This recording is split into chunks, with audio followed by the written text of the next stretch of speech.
Okay, now we're going to see how man corrupted himself. Well, looking at the word corrupt, I found it meant changed from the original. So Moses was telling us we have somehow been altered and we are no more like the original. The question then is, who or what was the original man? And why did the original man want to corrupt himself? A meaning for the word original is first. So, what was first before we corrupt ourselves? What was man first? If you think about it, what is first before anything? Consciousness. Consciousness is always the first thing there is. Nothing can be unless it is first in or from consciousness. And is it not true that consciousness is like a void? And is it not true that consciousness does not have any form? Consciousness is a formless void. So then, it seems the original man was first a thought, an idea in this void. The original man was made from the void and made in the image and likeness of what was found in the void. And what is found in a void? It's the consciousness, or the thoughts. So we will assume that before man corrupted himself, before he was changed, the original man was that of formless thought, existing in the vast void of consciousness. That is man's original form. Now remember, the original man first was brought forth from this void, not from the dust of the earth. And since there's only one original man, that means the sleeping man made of dust is not the original man created from the void. Well, was this what Moses meant when he said we corrupt ourselves? Was he saying it was the sleeping man who changed the original man when he began dreaming, and in his dream man believed he could create? And as proof, the woman made from his own self, not made from any creator, but created from the sleeping man's dreams.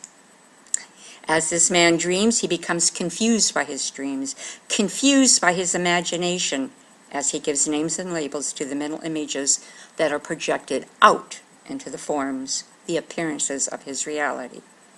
Forms and appearances that come from his dreams, and in his confusion, because his understanding has been concealed, the sleeping man calls his mental images real.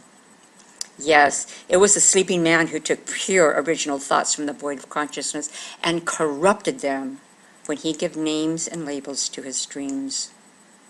Man does believe he creates life, and he believes he can destroy life. And this is all happening while he sleeps and while he dreams. And that is why the ancients told us, it is time to awaken from the dreams you have caused to dream.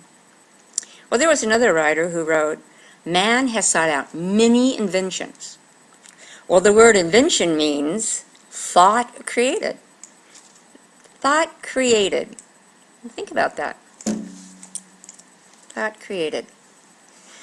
So, if we were thought created, really think about this now. The sleeping man's world was thought created, and since there's only one original man, that means the sleeping man made of dust has sought out of his dreams many inventions. In other words, he has sought out of his dreams many thought-created images, and is the images he takes for his reality. As we go along, if you can keep track, you're going to find that every one of the ancients is telling us exactly the same thing. Exactly the same thing. Well, I think Moses was right. I think we did corrupt ourselves through our thoughts. You know, there was another ancient man called Job. And it was Job who warned man to get understanding. But Job knew man would not know where his understanding was to be found, because it had been concealed in the dream.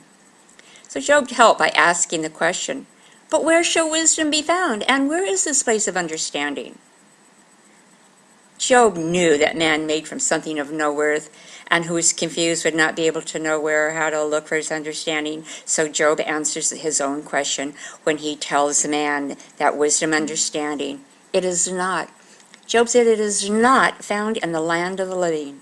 He makes very clear that the place of understanding was not in the land of the confused, sleeping, dreaming, living beings made of dust, made in the images of a dream.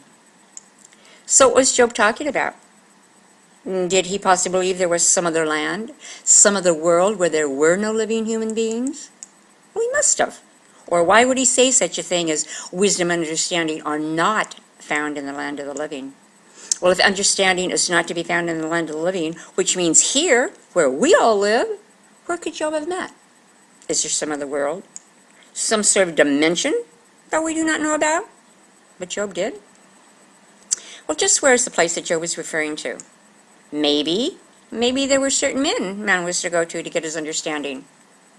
No, because Job told us not to go to man whose breath is in his nostrils, for where is he to be accounted? Job said, man is of yesterday, and he knows nothing. So there be no point in going to him for wisdom and understanding. Job said, this man born of woman flees as a shadow, and he continues not. For he is not the original man of the original creation. Job said, we, man, we know nothing because our days on the earth are like a shadow. A shadow means an area that is not. A shadow is a reflected image. A shadow is darkness. And the darkness, remember, is concealment of understanding.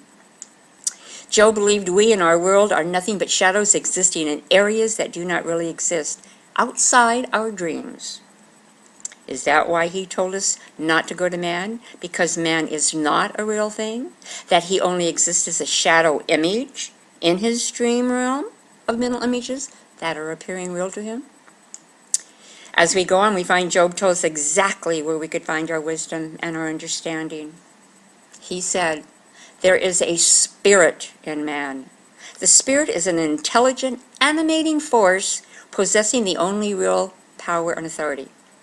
At least that's what the dictionary explains the spirit as being. Job said it was the inspiration, which means the arousal of this intelligent living force, which gives us wisdom and understanding. And the arousal. Now get this, arousal means awakening from sleep and having conscious activity of this inner force. Now remember, Adam is sleeping, therefore he is not consciously being aware of possessing nor exercising his inner intelligence. So if man is confused and if he is asleep, then he is not consciously aware of the inner intelligent force. So he dreams. And dreams, they consist of a series of mental images and thought, dream sleep. The sleeping man is living his life from his dreams. Well, going a little deeper, we're looking at the word living. We find one of the meanings is lifelike. Not real living, but lifelike. Well, it looks like Einstein knew what he was talking about when he told us, man shall require a substantially new manner of thinking if mankind is to survive. Well, it looks like Job was right. Wisdom and understanding cannot be found in a lifelike world. He must have known this, and that is why he warned man to get wisdom and understanding, so that man could wake up from his self-induced dreams and experience reality that can only be found within the inner void, and not in some kind of lifelike world of his dreams. Well, that ends this session. So if you go back, or come back, I should say, you're going to find out how David and Solomon thought about all this. Okay. Bye.